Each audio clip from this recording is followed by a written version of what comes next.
जय मसीह की दोस्तों, सभी को शालोम। आज हम पढ़ेंगे राजा शाऊल के बारे में। राजा शाऊल इज़राइल का पहला राजा, ये इसके बारे में हम 1 शमूएल में पढ़ सकते हैं। सबसे पहले परमेश्वर शमूएल को नबी होने के लिए चुनते हैं। उसके बाद इज़राइल शमूएल के पास एक राजा की मांग करते हैं कि उनके ऊपर कोई राजा नियुक्त हो। तो इसे हम अध्याय 8 में पढ़ सकते हैं, 8 के 1 से 22 में, कि किस तरह से इज़राइल राजा की मांग करता है और परमेश्वर भी उनकी मांग को स्वीकार करता है। इसके बारे में हम पढ़ सकते हैं 8 के 7 वचन में। तो पढ़ते हैं हम।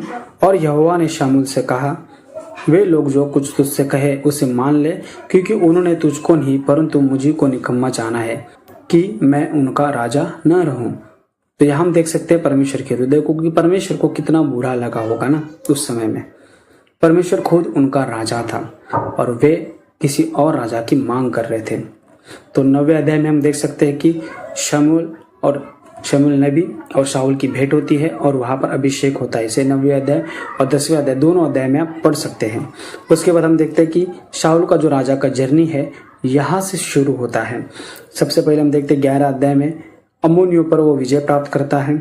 13 अध्याय में पलिश्तियों के विरुद्ध युद्ध होता है। 14 अध्याय में पलिश्ती हार जाते हैं। फिर अध्याय 15 में यहाँ पर सबसे महत्वपूर्ण बात यहाँ पर है। अध्याय 15 में यहाँ परमेश्वर उनको अम्मोनियों के विरुद्ध करने के लिए कहता है, लेकिन यहाँ पर कुछ तो होता है। तो ये बात हमको सबसे ज़्यादा समझनी ज़रूरी है। अध्याय 15 में अमालेकियों के विरुद्ध युद्ध होता है और इसी अध्याय में आगे परमेश्वर शाऊल को राजा बनाया, इसलिए पछताते भी है। इसे आप पढ़ सकते हैं अध्याय 15 के 10 और 11। यहाँ पर लिखा है कि परमेश्वर पछताते हैं। तो अब हम देखते हैं कि शाऊल को क्या आज्ञा दी थी। तो 15 के 3 में, अध्याय 15 के 3 में, 1 शमूएल अध्याय 15 के 3 में उसे बताया जाता है कि सभी चीज़ें को आपको नष्ट करना है, यानी कि जितना भी सब चीज़ें हैं, जितना भी सभी को नष्ट करने के लिए कहा गया और कुछ भी नहीं छोड़ना है। तो 15:9 में क्या होता है आप पढ़ सकते हैं। यहाँ पर जो चीज़ें अच्छी होती है, वस्तुएं, उनको वो लोग रख लेते हैं और अगा के राजा को भी ये लोग मारते नहीं है। इसके बाद हम देखते हैं कि शमूएल परमेश्वर की बातें शाऊल को बताता है कि क्या बातें हैं, उसने क्या गलती की। तो 15 के 22 में हम देखते हैं क्या लिखा है। शमूएल ने कहा, क्या यहोवा होम बलियों और मेल बलियों से उतना प्रसन्न होता है जितना कि अपनी बात के माने जाने से प्रसन्न होता है। यहाँ पर हम देख सकते हैं, यानी कि उसने क्या किया, जितने भी चीज़ें उसने अच्छी अच्छी वस्तुएं रखी, उसने परमेश्वर को होम बलि मेल बलि चढ़ाने के लिए रखी। लेकिन परमेश्वर कैसे खुश होता है? उनकी बातों को मानने से। तो 21 में हम देख सकते हैं कि शाऊल क्या करता है ना, बताता है कि सारी वस्तुएं उसने भेंट चढ़ाने के लिए लाए हैं, है ना। तो आगे हम देखते हैं कि इन सब बातों से हम क्या सीख सकते हैं। इसको आपको शेयर करना है कमेंट में।